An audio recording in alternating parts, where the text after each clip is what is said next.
Everybody, this is Jeff Veale, the business guru, coming to you once again on Stars on Spotlight. And I've got a very interesting guest today. And as you know, we got guests from all over the world. And like you, they've all got a story to tell. So why don't you come on Stars on Spotlight and tell your story? Think about it, guys. A TV commercial would cost you over $30,000. And people might not even, they might go and have a cup of coffee while the commercial's on. Then you've got the radio station. You can get 10 spots for, say, $3,000 to $5,000.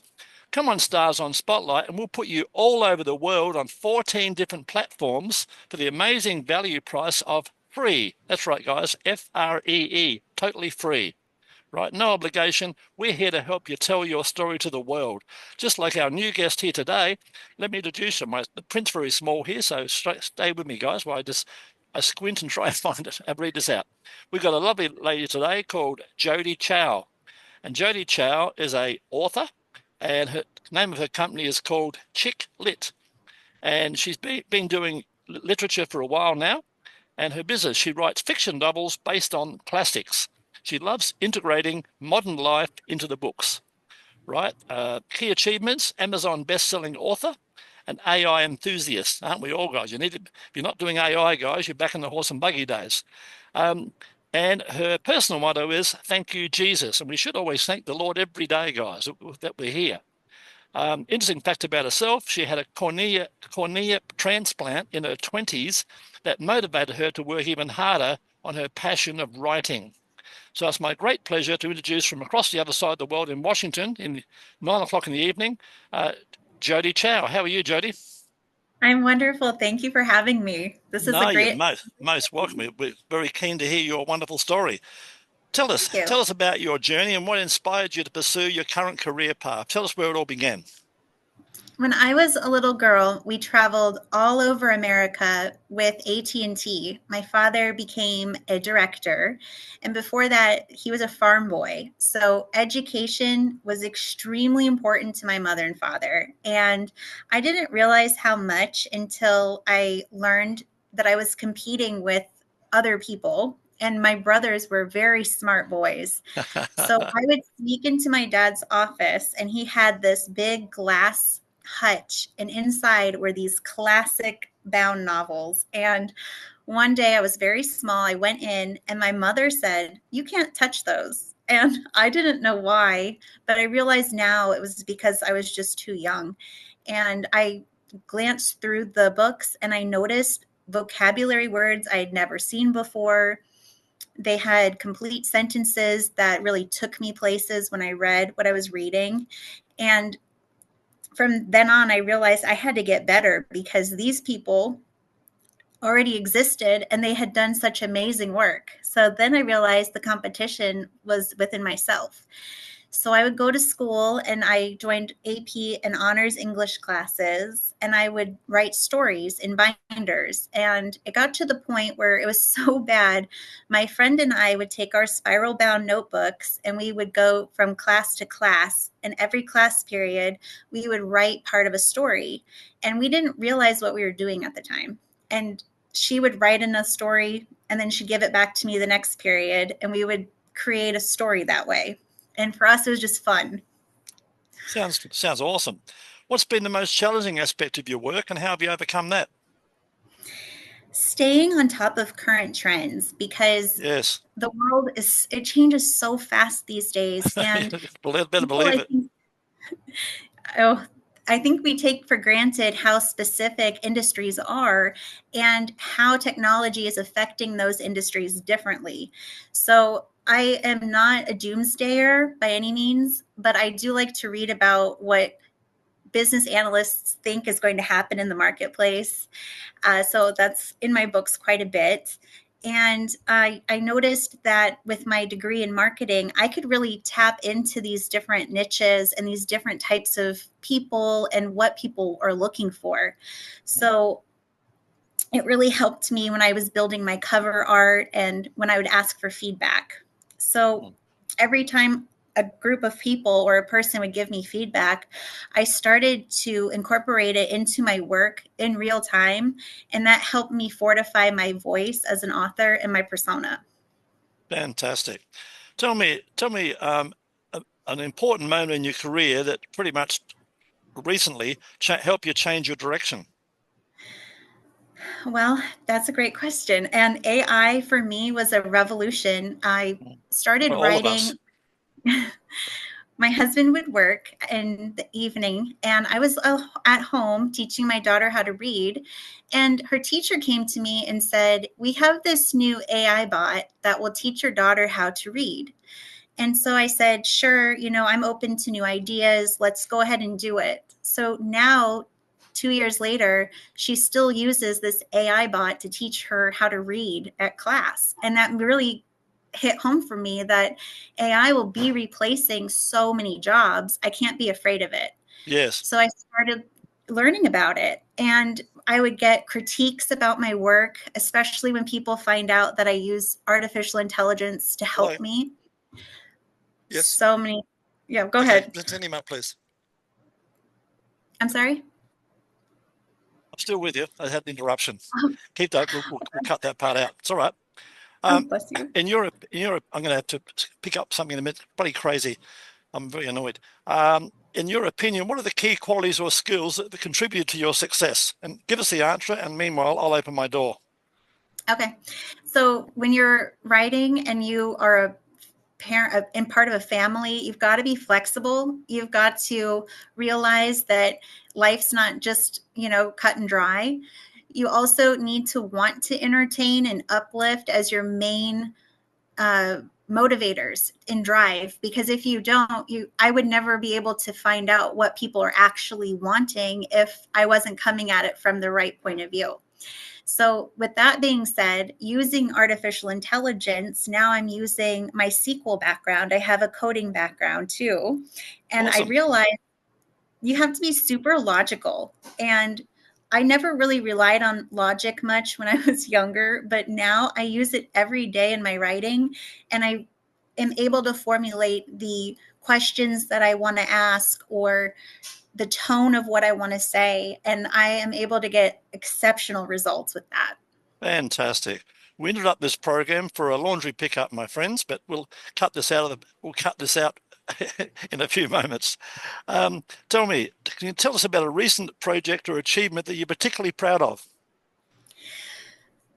Well, it was very gratifying, and it really helped me not get discouraged when I was able to sell 14,000 downloads in my first Awesome. year as an Wow. author, How cool and is I that? didn't spend a dime. How cool is So, that? What? yes, it's important. It's like when you're an author, writing is one side and marketing is the other side. Yeah, man, that's unbelievable. Well done. Congratulations on that. What advice Thank would you. you give someone, a younger version of you, aspiring to be in someone in your footsteps? What advice would you give them? Be curious. Don't be so Yeah, curious true. to go down the rabbit hole, but be curious enough to research new uh, AI generative pictures and different bots and Correct. different computers. Everything matters for your lifestyle and your well being, and nobody knows what's better for you than you. So That's right.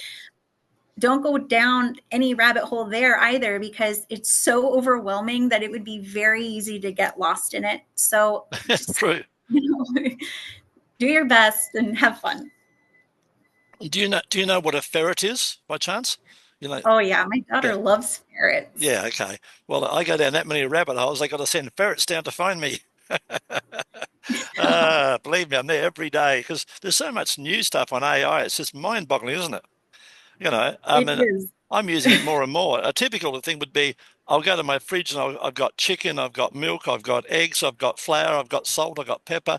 Give me a recipe, and AI will give me three awesome recipes that's just step by step, like paint by numbers, and I'm like a gourmet chef. Very amazing It is. stuff. It's so addicting. It's so addicting. And I think as a population, what we need to realize is you're going to have people who use AI to help them better their lives. And then you're going Absolutely. to have people who train and teach the AI, because I don't know if you've noticed this, but the smarter we are, the smarter our friends are, the smarter our neighbors are. So when we teach Sure. people, we all get smarter. And it's not like AI sucks that intelligence from us. No, It no. actually helps us create more, it makes us even better ideas. Yeah, you've hit the nail on the head. It makes us creative.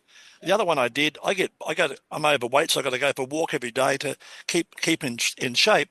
So I get bored. So I thought, hang on, I'll ask AI. AI, give me 10 different walks, 30 minutes each from where I live. And it gave me all these different streets and different. Now I can just follow. So I'm not bored anymore because every day I'm doing a different walk. Thank you. I will try that. That sounds nice. Pretty cool, huh? And Yes. I found one street I went down, and it's only about 500 yards from me, but it's a different direction where I normally would go. I came across Koreatown, all these supermarkets, Korean restaurants. I didn't even know they existed, and they were about 4 minutes away from me. So there you go. Wow. Yeah, Yeah, that is really nice. Interesting. Tell me, looking ahead, what are your goals and aspirations for the future? Please, Jodi. I want to take over the world and be the richest woman on Me the too. planet. I'll see you there. See you at the top. There's plenty of room, isn't there?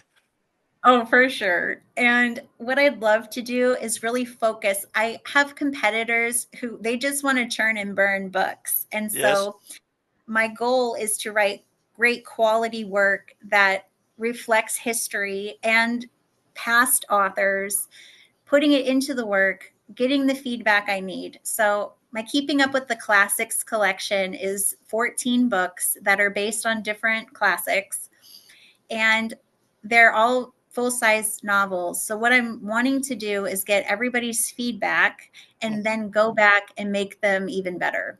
Tell me a couple of the classics you've written about. Oh, Madame Bovary was my favorite. Right. So what I did was I took the Madame Bovary character and I made it her great-granddaughter in the future. Yes. And she gets to learn in a modern way all of the things Madame Bovary did wrong. And she actually gets to go to France and see where Madame Bovary, her great-great-grandmother, lived, what happened. And then she uses it in her own life to fix her own relationship. Fantastic. Great concepts. Tell me, what's the best way for our viewers and listeners who come across this a wonderful podcast? What's the best way for them to reach out and have a chat to you about possibility about your books? What's the best way? Facebook is awesome. I have different poems that I write daily, and I have recipes that I post. So if you're interested in just perusing, if you have a couple minutes, it's very inspiring, and I always strive to inspire more. So if you have feedback, I'd like to know. Also, I'm on the Stuff Your Kindle event, which is happening. I can't tell you when, it's a secret, but you can go on Stuff Your Kindle Day and you can download thousands of free ebooks. So I'm in that promotion. And then Smashwords has a promotion at the end of December, and you can get all of my books for free. Right. Fantastic. That sounds awesome. Jeff, I just want to mention my very favorite book that I'm writing is The Picture of Dorian Gray. But it's based on Facebook social media. And so he faces his demise through the camera lens and through his social media. And he starts living out his life in real life. His fantasies. So I've used real people and real research to create a work that will definitely capture your attention. Fantastic. And I'd love for you all to read it. Tell me, before we wrap it up, tell us a fun fact about yourself that most people don't know. I had a cornea transplant when I was 25. Yeah, it's pretty young, eh? It was so awful. I have cataracts now, and it was a horrible time in my life. I ended up restarting my writing career during that time. And what I didn't realize was I was able to connect with my grandmother, who has passed away since then. And we connected over eye problems out of everything. Yeah, nice one. All right. So guys, thank you very much, Jodi, for being on the show today. And guys, if you want to be on the show, just like Jodi, and everyone's got a story, men and women, you've all got a story to tell. Please come on Stars on Spotlight and tell your story. It's just 15 minutes, and we put you out in front of the world where people can get to hear your adventures and reach out and then connect with you. So once again, thanks for being on the show today, Jodi. It's been awesome. You're welcome. Thank you for having me. This was fun. You're most welcome.